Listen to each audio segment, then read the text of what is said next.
প্রিয় শিক্ষার্থীরা, আশা করি তোমরা সকলেই ভালো আছো। তোমাদের সকলকে শুভেচ্ছা জানাচ্ছি, আমন্ত্রণ জানাচ্ছি বর্তমানে নবম ও দশম শ্রেণীতে অধ্যয়নরত যে সমস্ত শিক্ষার্থীরা রয়েছে তোমাদের প্রত্যেককেই এই ভিডিও দেখার জন্য।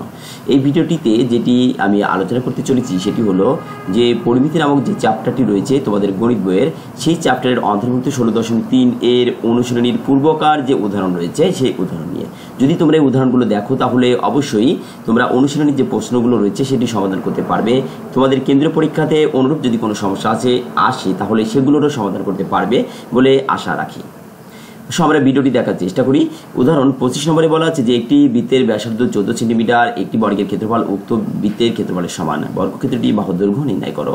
সমাধান, মনে করি বৃত্তের ব্যাসার্ধ আর, এখানে এই যে ব্যাসার্ধ বলা আছে ব্যাসার্ধ 14 সেন্টিমিটার, এই ব্যাসার্ধকে আমরা জানি যে আর দিয়ে প্রকাশ করা হয়। এর জন্য মনে করি বা ধরি বৃত্তের ব্যাসার্ধ আর = 14 সেন্টিমিটার লেখা হলো। এখানে বর্গের ক্ষেত্রফল, তাহলে আমরা ওই একটু পরে যাচ্ছি যে বর্গক্ষেত্রটি বাহুর দৈর্ঘ্য এ। যেহেতু বর্গক্ষেত্র আমরা জানি যে বর্গ যা 4টি বাহু সমান তাকে বর্গক্ষেত্র বলা হয়। 4টি বাহু দ্বারা সীমাবদ্ধ আকৃতিকে বর্গক্ষেত্র বলা হয়। তাহলে বর্গক্ষেত্রের বাহুর দৈর্ঘ্যকে যেহেতু সমান, এই জন্য আমরা দৈর্ঘ্যকে এ নাম দিয়েছি। তাহলে দৈর্ঘ্য এ। বৃত্তের ক্ষেত্রফল পাই আর স্কয়ার আর বর্গক্ষেত্রের ক্ষেত্রফল এ স্কয়ার। বৃত্তের ক্ষেত্রফলের সূত্র থেকে আমরা জানি যে পাই আর স্কয়ার হয়, আর বর্গক্ষেত্রের ক্ষেত্রফল একটা বাহুর স্কয়ার দিতে হয়। তাহলে এদের দৈর্ঘ্য থাকলে দৈর্ঘ্য স্কয়ার, প্রস্থ থাকলে প্রস্থ স্কয়ার দিলেই হয়ে যায়। এর জন্য আমরা বাহুর দৈর্ঘ্য ধরেছি এ, তার ক্ষেত্রফল কত হবে এ স্কয়ার। প্রশ্ন অনুসারে যেহেতু এখানে বলছে বর্গের ক্ষেত্রফল উক্ত বৃত্তের ক্ষেত্রফলের সমান, এজন্য আমরা ধরতে পারি যে পাই আর স্কয়ার সমান এ স্কয়ার অথবা এ স্কয়ার ইকুয়াল পাই আর স্কয়ার। সেটা হলো এটা কেন লেখা হলো যে দুই ক্ষেত্রফল যেহেতু সমান, এর জন্য এটি লেখা হয়েছে। তাহলে এই যে পাওয়ারটা রয়েছে, পাওয়ারটাকে যদি আমরা পক্ষান্তর করি, এতে বাম পাশ থেকে যদি ডান পাশে নিয়ে যায় তাহলে কি হয়, এই স্কয়ারটা এই ডান পাশে চলে আসে।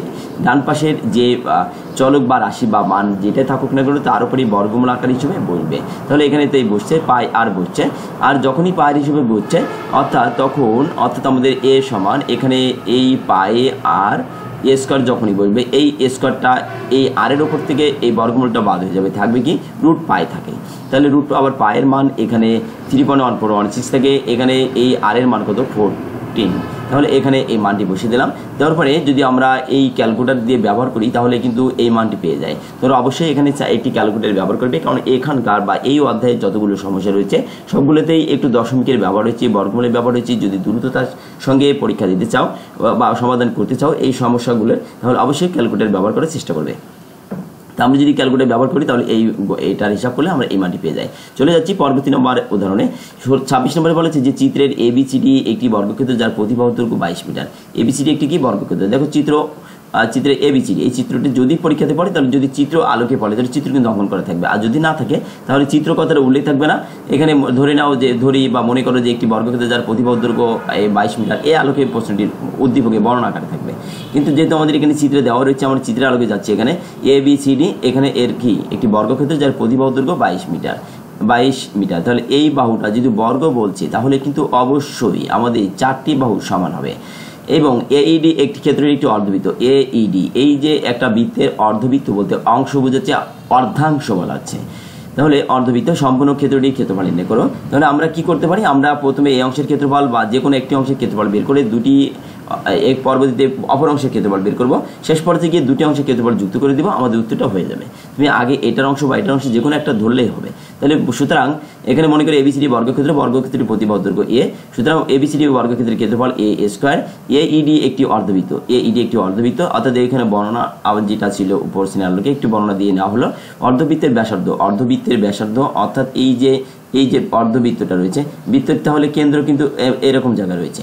এই যে কেন্দ্রটা রয়েছে এখান থেকে এইদিকে, যেহেতু এখান থেকে দূরত্ব দেওয়া হচ্ছে বলা হচ্ছে কত 22, এডি এর মান 22। তাহলে ব্যাসার্ধের মান আর যদি আমি বের করতে চাই তাহলে এই এডির মানকে আমরা যদি 2 দিয়ে ভাগ করি তাহলে কিন্তু আমরা ব্যাসার্ধের মান আর এর মান পেয়ে যাই। তাহলে অর্ধবৃত্তের ব্যাসার্ধ আর = 22/2 মিটার সমান কত হচ্ছে 11 মিটার হচ্ছে। আবার সুতরাং এই ইডি অর্ধবৃত্তের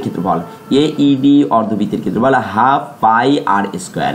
অর্ধবৃত্ত যেহেতু হবে, আমরা জানি যে সম্পূর্ণ বৃত্তের ক্ষেত্রফল পাই আর স্কোয়ার। এর যেহেতু অর্ধবৃত্ত বলা আছে, এই জন্য আমরা এর আগে কি করব, একটা হাফ গুণ করে দিব, অথবা আমরা 2 দ্বারা ভাগ করে দিলে হবে। তো এখানে যেহেতু বলা হচ্ছে যে হাফ পাই আর স্কোয়ার, এইটা আর 2 দিয়ে ভাগ করে দিলে একই কথা, অতএব এইটা আমরা পাচ্ছি।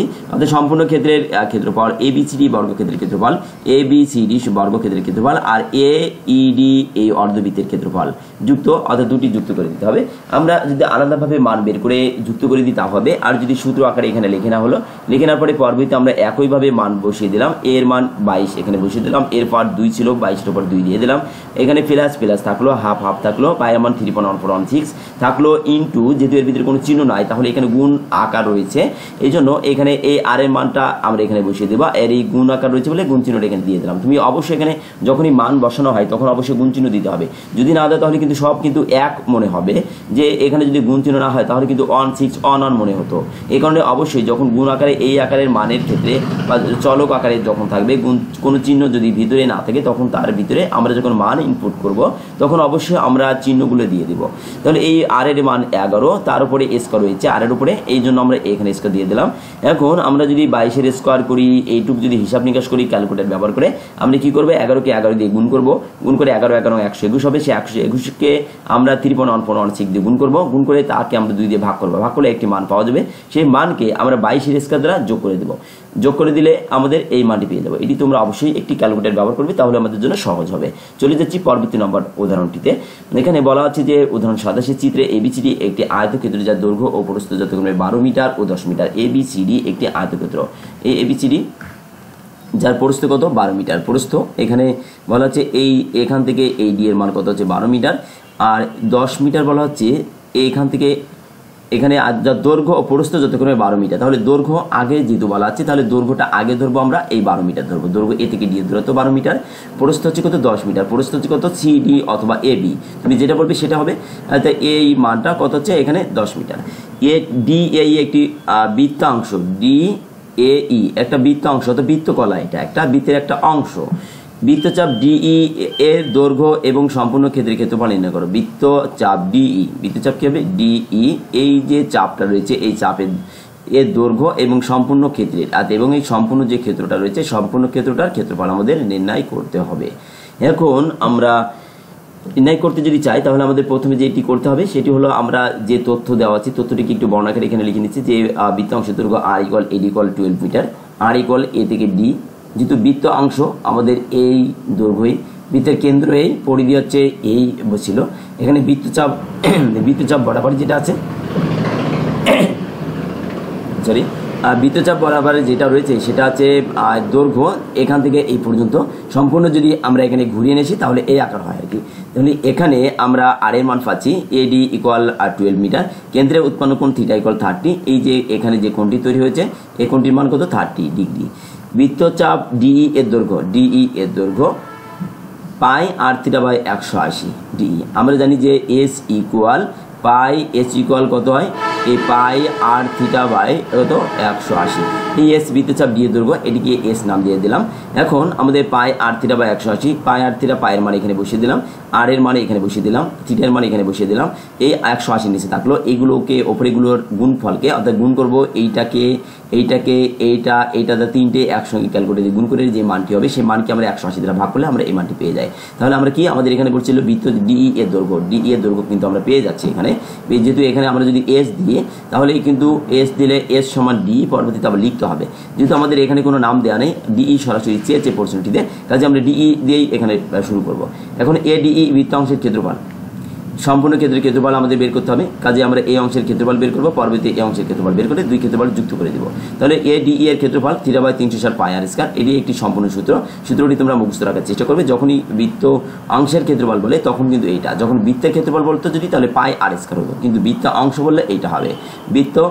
তাহলে এখানে এ ডিই বৃত্তাংশের ক্ষেত্রফল theta by 360 pi R square, তাহলে থিটার মান এখানে বসিয়ে দিলাম, 360 এখানে থাকলো, পায়ের মান এখানে এটা বসিয়ে দিলাম, এই আর এর মান এখানে দিয়ে দিলাম। তাহলে এই অংশটিকে আমরা কি করব, এই অংশ দ্বারা কি করব, হিসাব নিকাশ করব, 30 × 3.1416 × 12 স্কয়ার কে গুণফলকে ওপরের অংশের গুণফলকে 360 দ্বারা ভাগ করলে আমরা এই মানটি পেয়ে যাব। এখন এটিকে এত বর্গমিটার, এডি একটি বৃত্তাংশের ক্ষেত্রফল। এখন আমাদের দেখো আয়তকার ক্ষেত্র এ বি সি ডির দৈর্ঘ্য 12 মিটার, প্রস্থ 10 মিটার। তাহলে এই ক্ষেত্র কত হবে? ক্ষেত্রফল এই 12 আর 10 আমরা জানি আয়তকার ক্ষেত্রের ক্ষেত্রফল দৈর্ঘ্য গুণ প্রস্থ, অর্থাৎ 12 গুণ 10 হবে, দৈর্ঘ্য গুণ প্রস্থ 12 গুণ 10 120 বর্গমিটার। এখন যদি সম্পূর্ণ ক্ষেত্রটার এখানে ক্ষেত্রফল চাইছে, তাহলে সম্পূর্ণ ক্ষেত্রফল আমাদের এই অংশের ক্ষেত্রফলের সঙ্গে আমরা এই অংশের ক্ষেত্রফল যুক্ত করে দিব। তাহলে এই যে প্রথমে এরিয়া অংশে বৃত্তাংশের ক্ষেত্রফল অথবা এই অংশের ক্ষেত্রফলের সাথে এই অংশের ক্ষেত্রফল যুক্ত করব, আগে পরে দিলেই হবে, এত সমস্যা নাই। তাহলে এই সম্পূর্ণ ক্ষেত্রের ক্ষেত্রফল এইটা দিলাম, তারপরে এটা দিলাম, অর্থাৎ এই বৃত্তাংশের ক্ষেত্রফলের সঙ্গে আমরা আয়তকার ক্ষেত্রের ক্ষেত্রফলটা যুক্ত করে দিলাম 157.7 বর্গমিটার প্রায়। এটি হলো এই প্রশ্নের সমাধানের শেষ অংশ।